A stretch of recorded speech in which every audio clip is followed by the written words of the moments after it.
레위기 6장에 기록된 이 말씀을 통해서 하나님께서 주시는 은혜를 우리가 함께 나누기를 원합니다.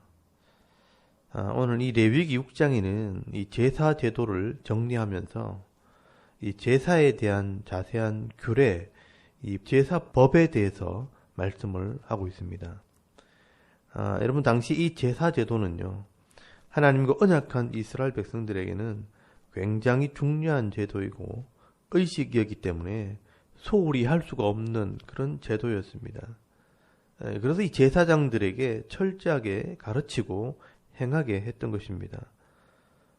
여러분, 레위기 1장에서 5장까지는 이 5가지 제사 제도가 설명이 되어 있고, 또 6장에서 7장까지는 그 제사에 대한 자세한 규례, 이 제사법을 정리를 하고 있습니다. 여러분, 이 5가지 제사 제도가 있다는 것을 당시의 이스라엘 백성이라면, 또 하나님을 믿고 언약한 백성이라면 반드시 다 알아야 합니다. 그래서 여러분, 레위기 1장 2절 말씀해 보시면 이 제사 제도에 대한 설명은 이스라엘 모든 백성들에게 말씀을 하게 됩니다. 이스라엘 자손들에게 말하여 이르라. 너희 중에 누구든지 여호와께 예물을 드리려거든 가축 중에서 소나 양으로 예물을 드릴지니라 라고 말씀을 합니다. 여러분, 여기 보시면 하나님께서 이스라엘 자손에게 말하여 이르라 라고 말씀을 합니다. 이 설명의 대상이 이스라엘 백성들이었다는 것입니다. 그러나 이 제사 제도를 실제로 집례하는 사람들은 레위인 제사장들입니다. 그래서 오늘 레위기 6장 9절 말씀해 보시면 이 제사 제도의 자세한 규례는 아론과 그의 자손들, 즉 이 제사장들에게 말씀을 하고 있는 것입니다. 이 규례를 잘 배우고 익혀서 하나님 앞에서 또 백성들에게 행하라고 말씀을 하고 있는 것입니다. 그러므로 그 당시의 제사장들에게는 반드시 알아야 될 이 제사에 대한 규례를 기록을 하고 있는 것입니다. 그리고 우리가 먼저 살펴보아야 될 것은 이 레위기 6장 1절에서 7절까지 말씀은 어제 말씀을 나누었던 이 속건제에 대한 내용이 연결이 되어 있습니다. 여러분이 실제 이 히브리어 원어에 보시면 6장 1절에서 7절까지 말씀은 사실은 레위기 5장으로 기록이 되어 있습니다. 그래서 이 6장 1절은 레위기서 5장 20절로 되어 있고, 레위기 6장 7절은 레위기 5장 26절로 기록이 되어 있습니다. 그리고 이 레위기 6장 8절이 히브리어 원어에는 6장 1절로 기록이 되어 있습니다. 그래서 이 레위기 6장 7절까지는 사실은 속건제에 대한 내용이라고 여러분 기억을 하시면 되겠습니다. 여러분, 이 부분은 어제 말씀을 나누지 않았기 때문에 조금 더 다루고 이 제사 제도의 규례를 말씀드리겠습니다. 여러분, 이 속건제는 죄와 허물에 대한 제사, 즉 회개를 상징하는 제사이지만 주로 사람들과의 관계 속에서 죄를 지은 것을 회개하고 속죄하는 제사라고 말씀을 드렸습니다. 그런데 오늘 6장 1절부터 7절까지 말씀을 보시면 그 이웃과의 관계 속에서 죄를 짓는 여러 가지 상황들을 설명을 하고 있습니다.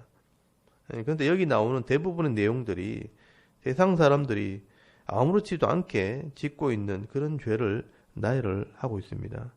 그러므로 이 말씀을 통해 우리의 모습을 비춰보고 잘 점검해 보아야 합니다.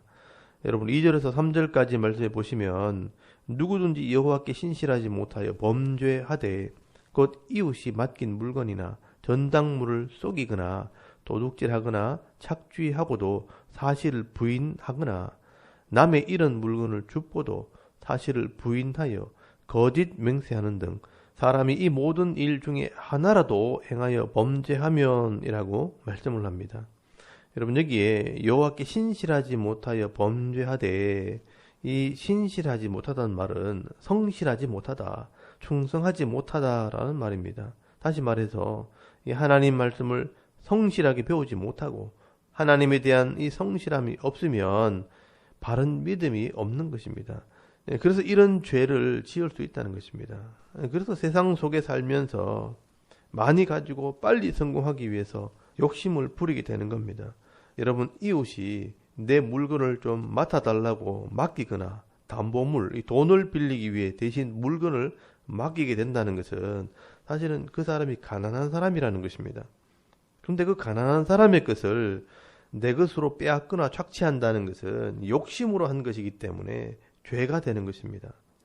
그리고 속이거나 거짓말로 남의 것을 빼앗는 것, 또 도둑질하거나 몰래 물질이나 이 물건을 훔치는 것, 착취하는 것, 힘으로 압박을 해서 빼앗는 것, 또 이런 것들을 부인하고 내가 한 것이 아니라고 정당하게 했다고 우기면서 인정하지 않는 것, 이런 것이 다 사실은 이웃에게 죄를 짓는 것입니다. 사실 세상 속의 사람들이요, 다 이런 모습으로 살아갑니다. 그러나 이 하나님 말씀을 바로 알고 깨달으면요, 이것이 죄라는 것을 알게 되는 것입니다. 여러분, 레위기 19장에 보시면요, 가난한 자를 위해 양식을 나눠주고 또 이웃을 사랑하되 네 자신같이 사랑하라 하고 말씀을 하고 있습니다. 여러분, 이렇게 욕심으로 이웃의 것을 빼앗아서 내 것처럼 소유하는 것은 사실 다 죄가 되는 것입니다. 그리고 3절 말씀에 잃어버린 물건을 죽보도 부인하여 거짓 맹세하는 것도 죄가 됩니다. 내 것이 아닌데 내 것인 것처럼 우기는 것입니다. 그래서 4절 말씀에 보시면요, 훔친 것, 착취한 것, 맡은 것, 이런 물건을 주운 것, 거짓으로 빼앗는 것, 이것은 다 내 것이 아니기 때문에 반드시 돌려줘야 합니다. 여러분, 여기 제일 중요한 개념이 내 것이 아닌 것은 돌려줘야 한다는 것입니다. 그리고 5분의 1을 더해서 배상을 해줘야 한다는 것입니다.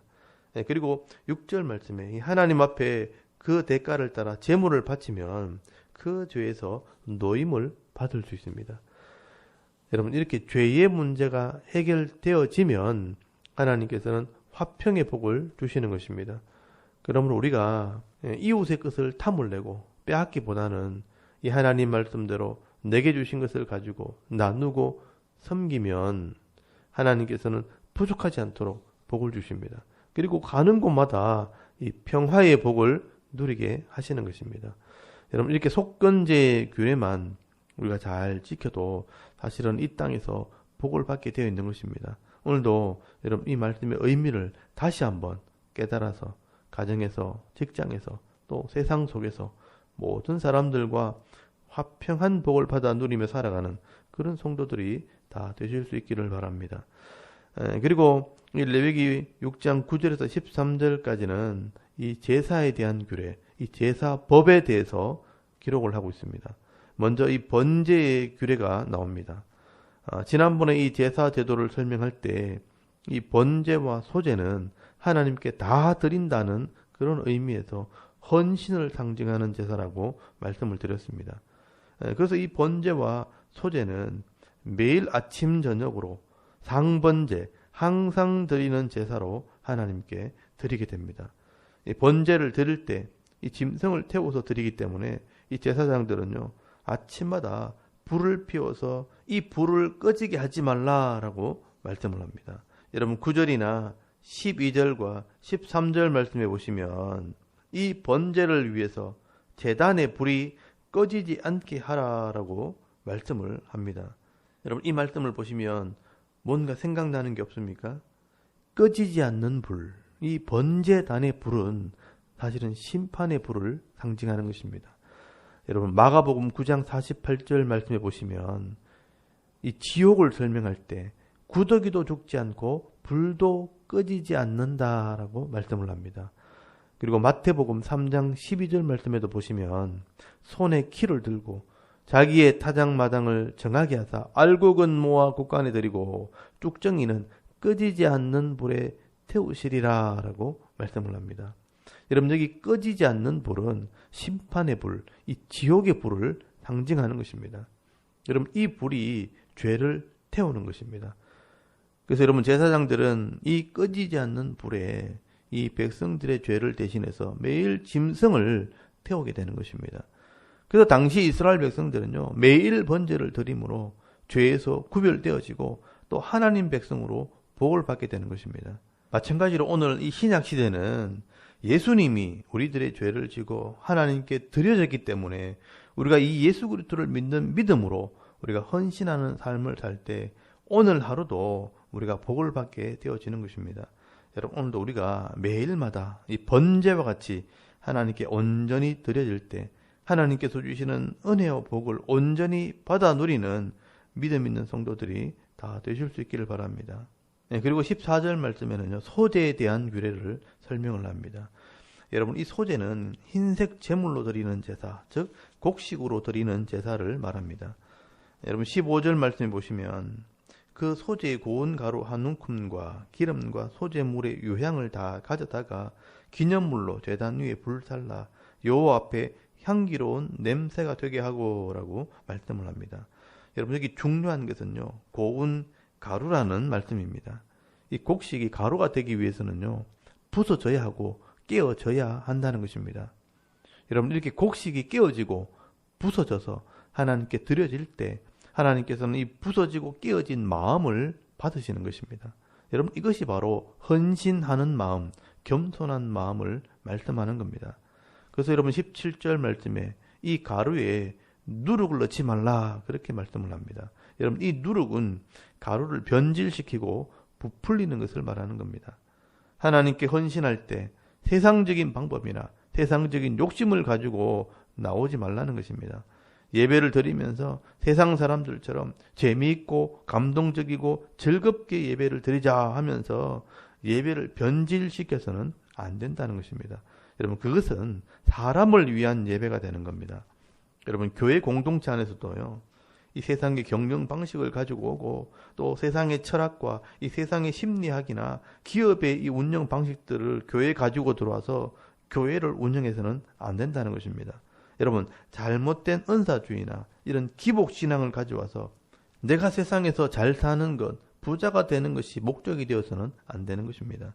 여러분 이렇게 잘못된 신앙이나 이런 세상의 방법들을 가지고 예배를 드리고 신앙생활을 하려고 하다가는 모든 것을 다 잃어버릴 수 있다는 것을 여러분 기억하셔야 됩니다. 그리고 19절에서 23절까지 말씀에는 이 제사장의 소제를 말씀을 합니다. 여러분 20절 말씀에 보시면 아론과 그의 자손이 기름 부음을 받는 날에 여호와께 드릴 예물은 이러하니라.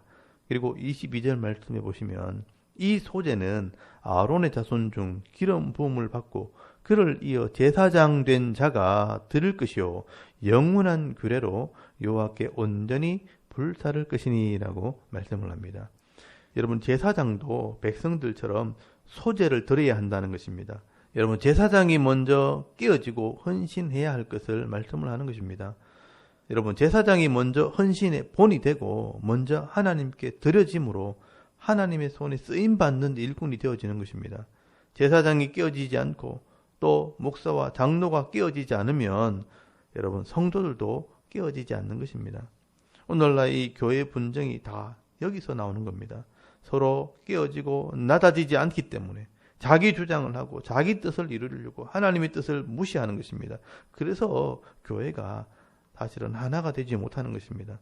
여러분 우리가 온전히 깨어지고 가루가 되어야 사실은 하나가 됩니다.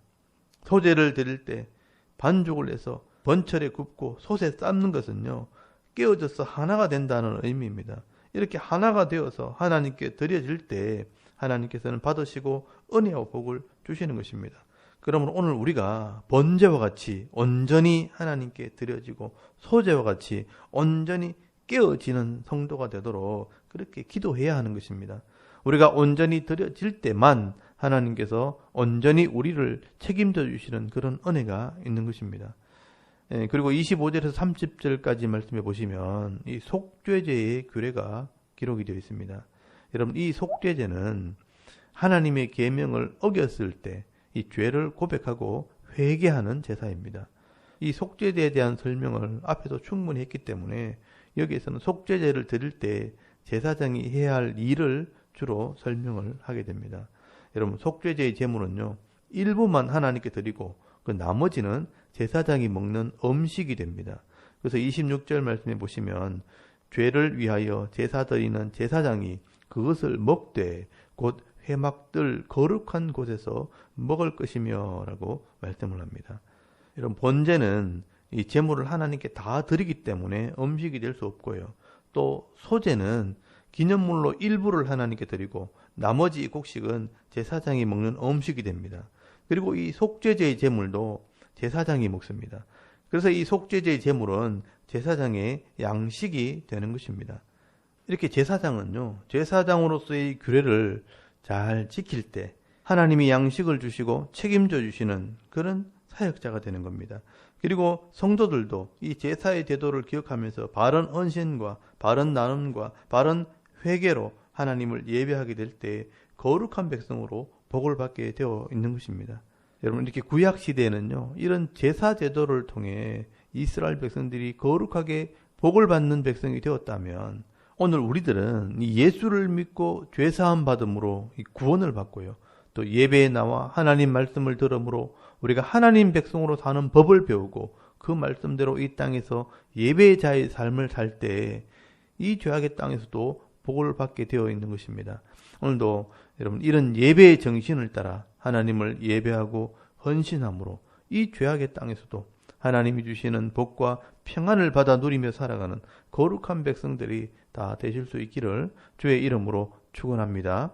아멘. 우리 잠깐 기도드리겠습니다. 오늘도 우리가 이 예배의 삶을 살고 거룩한 삶을 살아가는 성도가 되게 하옵소서. 또 나라와 민족을 위해, 교회와 가정을 위해서 개인의 기도 제목을 따라 기도하고 오늘도 경건한 삶을 살게 하옵소서 기도하고 오늘 하루 삶을 또 시작할 수 있기를 바랍니다. 다 같이 우리 하나님께 한번 기도드리겠습니다. 살아계신 하나님, 은혜를 감사합니다. 오늘도 이 아침에 하나님을 예배